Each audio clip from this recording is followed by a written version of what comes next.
পোশাক কোথা থেকে এলো? গাছে বসা শাকচুন্নি চিন্তায় পড়ল।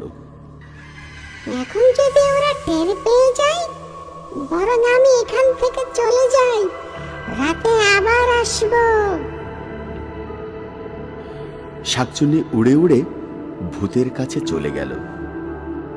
কি ব্যাপার, একদিনের চেহারা সুন্দর হয়ে গেছে।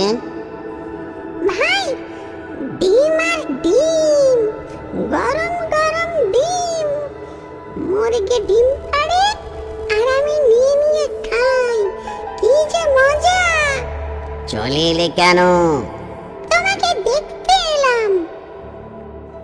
এদিকে কৃষক আর কৃষকের বউ মাথায় হাত দিয়ে বসেছে, আর পাশ দিয়ে হেঁটে যাচ্ছিল একজন পথিক। কি হয়েছে? তোমরা এইখানে এইভাবে বসে আছো কেন? আর বলো না, কে যেন আমার মুরগির ডিমগুলো খেয়ে এইখানে খোসাগুলো রেখে গেছে।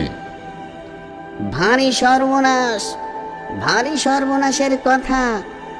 কে এই কাজ করতে পারে?